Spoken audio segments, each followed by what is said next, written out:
Hello दोस्तों, आप सभी का फिर से स्वागत है इस चैनल पर। और आज मैं तुम्हें डीमन स्लेयर मांगा का इन्फिनिटी कैसल आर्क एक्सप्लेन करूंगा।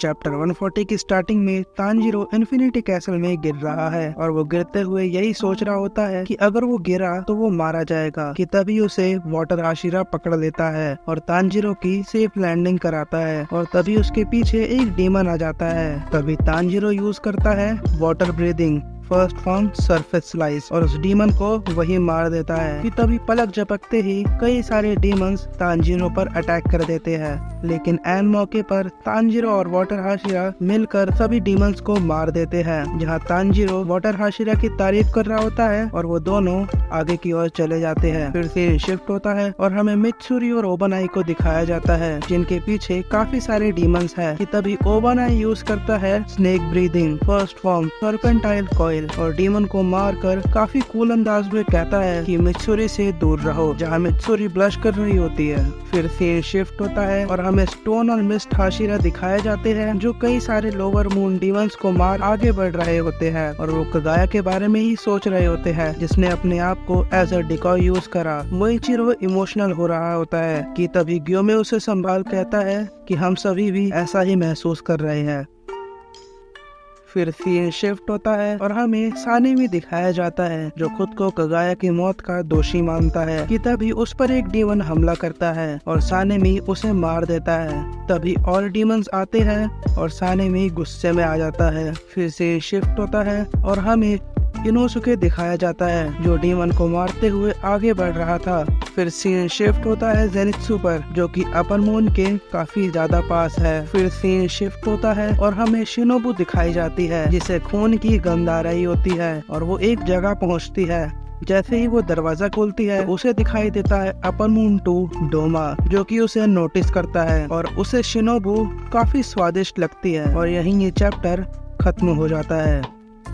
चैप्टर 141 की स्टार्टिंग में हमें शिनोबु का फ्लैशबैक दिखाया जाता है, जहां कनाए उससे कहती है कि डीमन हंटर की जॉब छोड़ दो। वो जानती थी कि शिनोबु बहुत मेहनत कर रही है, लेकिन कनाए की जिंदगी का अंत इस तरह होगा ये तो उसने खुद भी नहीं सोचा था। वो बस शिनोबु को खुश देखना चाहती थी बाकी लड़कियों की तरह, और जीना चाहती थी तब तक जब तक शिनोबु बूढ़ी ना हो जाए। हमें पता चलता है कि ये सब कनाए के आखिरी लम्हे हैं, क्योंकि अपर मून 2 डोमा ने कनाए को अधमरी हालत में मरता छोड़ दिया था। शिनोबु की जिंदगी में इतना कुछ हो जाने के बाद वो एक नॉर्मल जिंदगी नहीं जीना चाहती थी। वो कनाए से पूछती है कि उसे किस डीमन ने मारा, जहाँ कनाए बताती है कि उस डीमन के सर पर खून के निशान है। और शायद आप सभी समझ गए हैं कि वो किसकी बात कर रही है। अब प्रेजेंट में डोमा अपने आप को इंट्रोड्यूस करता है। तभी एक लड़की शिनोबु से मदद मांगती है, जहाँ डोमा उसे चुप रहने को कहता है, क्योंकि वो अभी बात कर रहा है। कि तभी शिनोबु काफी तेजी से डोमा के पास से उस लड़की को बचा लेती है, ऐसा उसे लगता है। डोमा उसकी स्पीड देखकर समझ जाता है कि वो एक हाशिरा है, लेकिन डोमा उससे ज्यादा तेज है। उसने उस लड़की को कई पीसेस में काट दिया। वो उसे कहता है कि तुम इसे वही छोड़ दो, मैं इसे आराम से फ्राई करके खाऊंगा। और डोमा शार्प पेन का यूज करता है एज अ वेपन, और वो अपने आप को एटर्नल पैराडाइज कल्ट का फाउंडर बताता है, जिसके बारे में हमें आगे पता चलेगा। और वो अपनी तारीफ करे ही जा रहा था। वो शिनोबु को कहता है कि अगर तुम्हें कोई परेशानी कुछ तकलीफ हो तो मुझे बताना। और शिनोबु अपना आपा खो देती है। वो अब गुस्से में आ जाती है। शिनोबु उससे पूछती है कि क्या तुम इस हावरे को भी नहीं पहचानते? तुम्ही ने तो मेरी बहन को मारा था। और डोमा को याद आ जाता है। वो बताता है कि वो काफी स्वीट और क्यूट थी। मैं तो उसे खाना चाहता था, लेकिन ड्यू टू सनराइज मैं उसे खा ही नहीं पाया। इतना सब सुनकर शिनोबु आग बबूला हो जाती है और शिनोबु सीधा सामने से उसकी आंख पर हमला करती है और अपनी स्वॉर्ड उसकी आंख में डाल देती है। लेकिन डोमा को ज्यादा फर्क नहीं पड़ा और वो यूज करता है blood demon technique lotus ice, जो कि सीधा शिनोबु पर लगता है। और शिनोबु को लगता है कि जैसे उसके फेफड़े भी जम रहे हैं।